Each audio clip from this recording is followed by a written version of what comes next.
Napapansin niyo ba, kahit gaano kalaki ang SM Mall, mula SM North hanggang SM Mall of Asia, hindi niyo makikita ang Mercury Drug sa loob. Halos lahat na ng kailangan natin, mula groceries, sinihan, hanggang sa sapatos, ay nasa loob na ng SM. Pero bakit kahit gaano kalaki ang mall, hindi ka makakakita ng Mercury Drug sa loob nito? May bad blood na ba sa pagitan ng dalawang higanti o sadyang business lang talaga? Sa video na ito, hihimayin natin ang kwento sa likod ng The Missing Drugstore sa SM. Sa gitna ng naglalakihang mga SM Mall, mapapansin ang isang mapagmasid na mamimili na kahit anong laki ng gusali. Hindi mo rito makikita ang pamilyar na pulang karatula ng Mercury Drug. Marami ang nagsasabing ito ay dahil lamang sa competition sa negosyo. Ngunit para sa mga matatandang empleyado, may mas malalim at mas madilim na dahilan ang hidwahang ito. Nagsimula ang lahat noong dekada 70. Ayon sa kwento, ang tagapagtatag ng mall at ang may-ari ng botika ay dating magkaibigan. Ngunit isang gabi, habang itinatayo ang Mercury Drug sa SM Mall, isang aksidente ang naganap sa basement ng konstruksyon. Isang nanggagawa ang naaksidente at namatay ito at inilibing sa mall. Pinalabas ng mall na ito ay nawawala at hindi na kailanman makikita. Sinasabing ang dugong damanak sa pundasyon ay nag-iwan ng sumpa. Noong tangkain ng Mercury Drug na magbukas ng sanay sa loob ng mall, hindi naging maganda ang kinalabasan. Sa unang gabi ng pag-aayos ng mga gamot sa loob ng mall, nakaranas ang mga pharmacist na mga hindi maipaliwanag na pangyayari. Ang kalansin ng timanan, kahit walang tao, maririnig ang paggalaw ng mga lumang timanan sa loob ng batika. Ang amoy ng formalin, sa kabila ng bango ng mall, isang masansan na amoy ng gamot at kamatayan ang laging bumabalot sa paligid ng pwesto. Ang anino sa salamin, sinasabing nakita ng isang gwardya ang isang matandang lalaking nakaputi na nakatayo sa loob kapag sarado ang batika. Ngunit nang buksan niya ang ilaw, wala itong anino at biglang naglaho.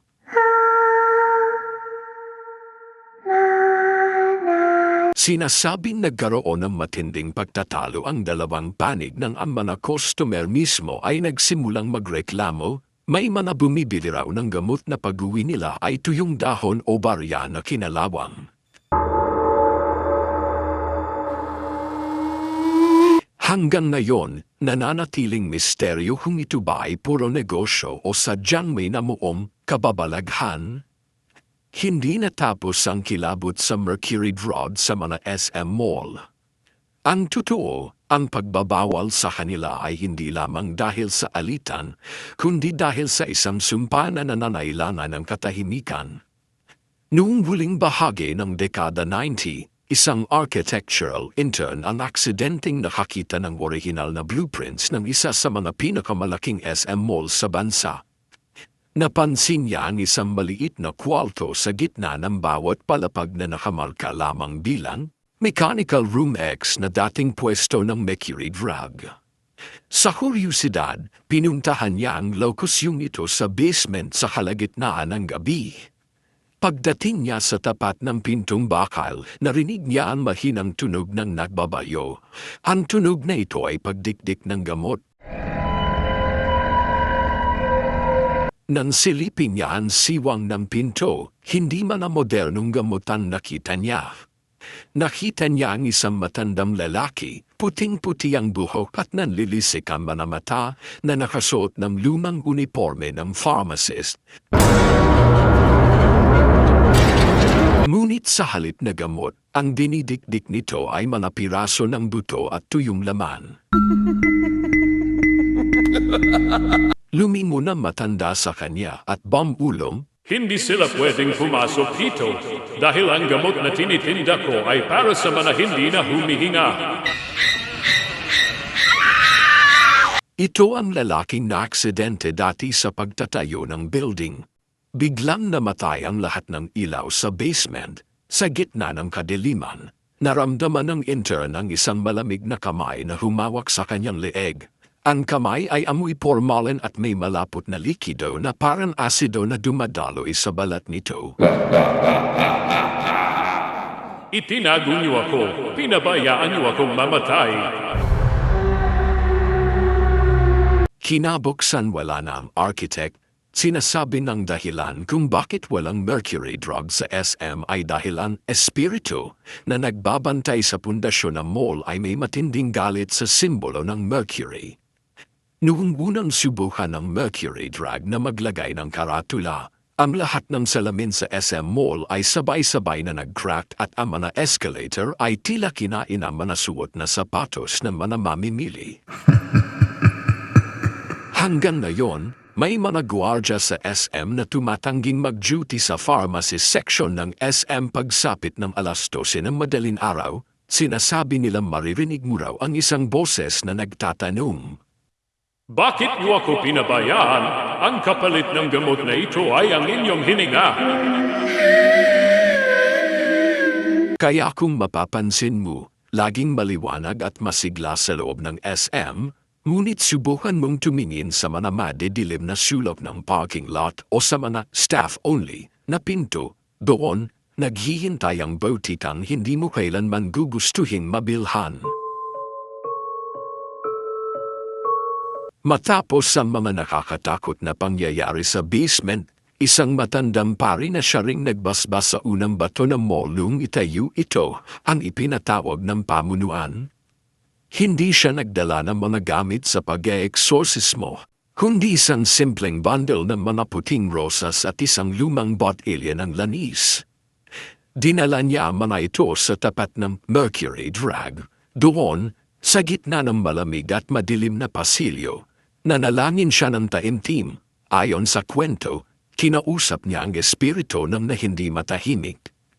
Tapos na ang paghihintay mo. Ang mga taong hindi ka tinuluman ay nagsisisi na bibigyan ka ng hustisya sa pagkamatay mo. Ang gusaling ito ay hindi na isang sementeryo ng alaala, kundi isang lugar ng buhay at saya. Nang gabing iyon, isang mahimalang pangyayari ang naganap. Ang masansang na amoy ng formalin ay napalitan ng amoy ng mga rosas. Ang nakapangangilabot na tunog ng pagdikdik ng gamot ay huminto at sa huling pagkakataon, nakita ng gwardya ang anino ng matandang lalaki.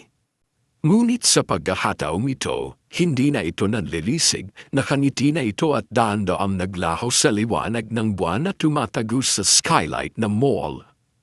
Simula noon, tumigil ang mga kababalaghan. Nawala ang mga anino sa salamin at naging payapa ang bawat sulok ng gusali. Ngunit sa kabila ng katahimikan ito, may isang desisyong ginawa ang mga may-ari ng mall bilang pagrespeto sa naganap. Nagkasundo ang mga pamilyang nagpapatakbo ng SM at Mercury Drug na panatilihin ang kaayusan sa pamamagitan ng distansya. Naunawaan nila na ang bawat isa ay may kanya-kanyang tahanan. Ang Mercury Drug ay piniling manatili sa labas, sa mga kanto, sa mga kalsada, at sa mga komunidad kung saan sila nagsisilbing liwanag sa dilim sa bawat barangay. Ang SM naman ay nanatiling sentro ng komersyo at saya para sa pamilyang Pilipino.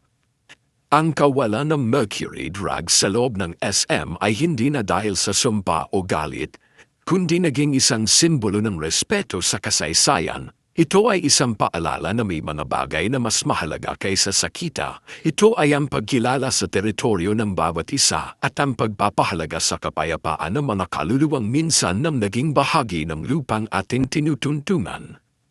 Kaya hanggang ngayon, kung kailangan mo ng gamot, lalakad ka palabas ng mall at hahanapin ang pulang karatula sa kabilang kalsada. Doon, ligtas ka, at sa loob ng mall, mananatili ang saya. dahil ang dilim ng nakaraan ay tuluyan na rin nakahanap ng kanyang sariling kapayapaan sa langit. Maraming salamat sa muling pakikinig ng maikling kwento.